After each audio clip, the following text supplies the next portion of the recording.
Perkenalkan, namaku Diki Chandra, umurku 20 tahun, dan cerita ini aku alami ketika aku masih berusia 18 tahun.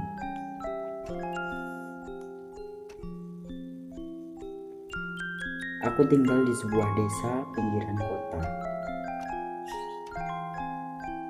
Malam itu sekitar pukul 9 malam, aku pergi ke kamar mandi untuk cuci muka. Kebetulan pada saat itu lampu kamar mandi sedang mati. Ya, terpaksa aku memencet skakel untuk menyalakan lampu. Aku pun masuk ke dalam kamar mandi dan mencuci mukaku. Ketika aku mencuci muka, suara benda jatuh terdengar di telinga sebelah kiriku. Awalnya aku menghiraukan suara itu. Ya, mungkin suara lampu jatuh, pikirku saat itu. Tapi suara benda jatuh tersebut kembali terdengar untuk kedua kalinya.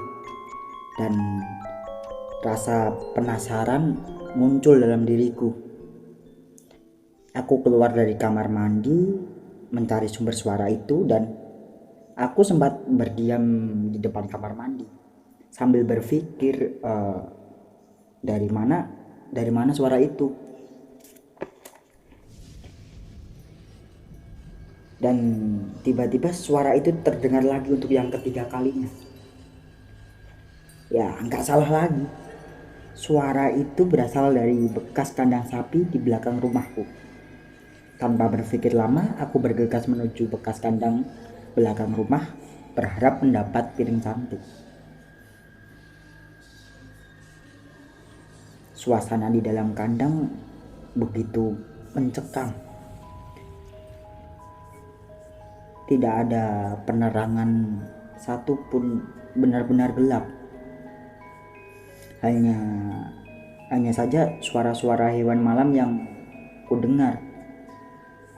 Dan tiba-tiba aku mencium bau yang sangat busuk sekali, busuk seperti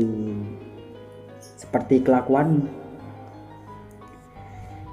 Karena aku tak tahan dengan baunya, ya aku putuskan untuk kembali ke rumah. Ketika aku memutar badan dan hendak melangkahkan kakiku, aku merasa ada benda yang menggelinding di kakiku.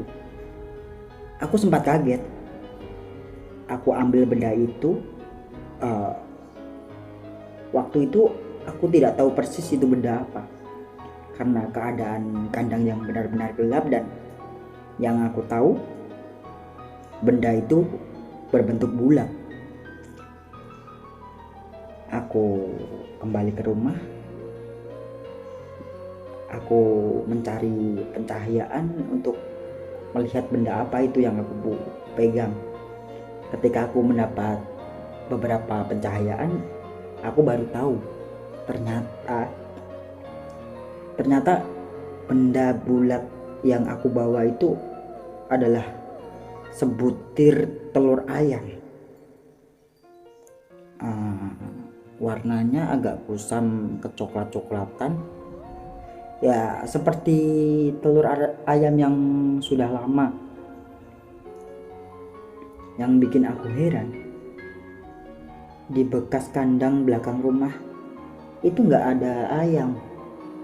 Tapi seingatku, setelah sapi dijual, ibu membeli beberapa ayam dan memeliharanya di bekas kandang sapi belakang rumah.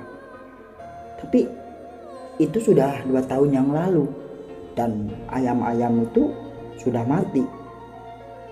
Tapi mungkin saja ini adalah telur ayam ibu dulu. Tapi kenapa bisa menggelinding di kakiku?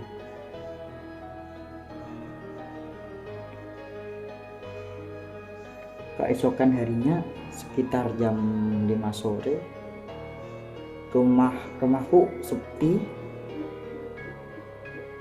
ibu dan bapak sedang keluar rumah pergi ke suatu barbershop. Sylvie, adikku, berteriak keras dari kamar mandi. Aku spontan berlari ke kamar mandi dan mendobrak pintu kamar mandi.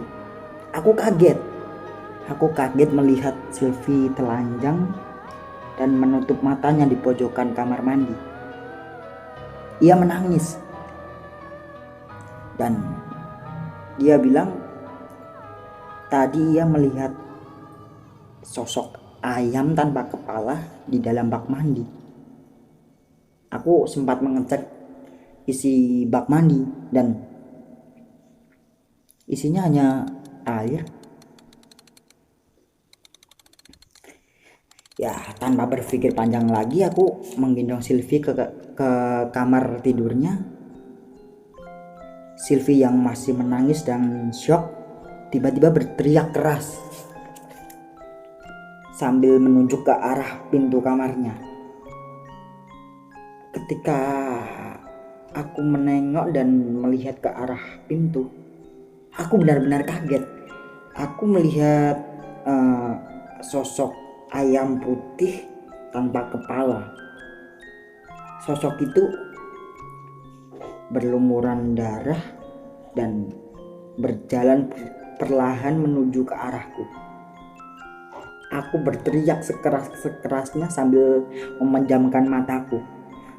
Dan setelah aku membuka mataku, sosok ayam tanpa kepala tersebut tiba-tiba hilang entah kemana. Aku mencoba mengatur nafasku untuk menenangkan diri. Belum sampai tenang, tiba-tiba Sylvie berteriak kembali. Keras lah. Dengan keadaan masih telanjang, dia jongkok sambil menekuk kedua sikutnya dan berbicara. Entah berbicara apa, agak tidak jelas. Dia berbicara sambil mendengung. Omongannya yang bisa saya tangkap hanyalah dia mencari telur. Gak salah lagi pikirku, dia pasti kesurupan. Aku mencoba bertanya kepadanya. Panjenengan sinten? Tanyaku.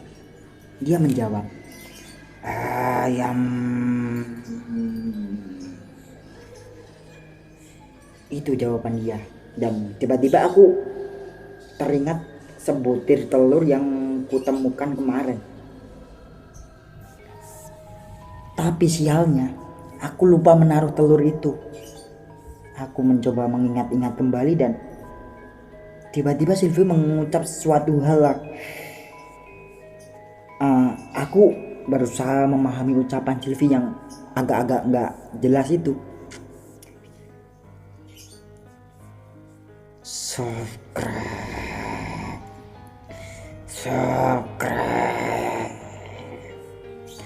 Subscribe channel ini. Ya. Kira-kira begitu ucapan Sylvie. Sebelum kemudian dia pingsan di kasur tempat tidurnya. Aku agak lega. Dan gak lama kemudian ibu dan bapakku pulang. Aku pun menceritakan semua kejadian yang aku dan Sylvie alami. Ibu menceritakan bahwa tadi pagi Sylvie menggoreng telur ayam, tapi entah telur ayam dari mana. Ya mungkin saja itu telurku, pikirku. Dan ibu juga menceritakan kejadian 2 tahun yang lalu. 2 tahun yang lalu belasan ayam ibu mati secara misterius di kandang belakang rumah. Semua kepala ayam itu hilang dan ada beberapa ayam yang mati dalam keadaan mengkerami telur-telurnya. Mungkin arwah-arwah yang menakut-nakuti itu arwah ayam. Iya, arwah ayam ibu dulu. Dan keesokan harinya alhamdulillah ayam-ayam itu sudah nggak menghantui aku setelah aku mensubscribe channel ini. Dan aku, ibu, bapak, dan Silvi hidup tenang di rumah. Dan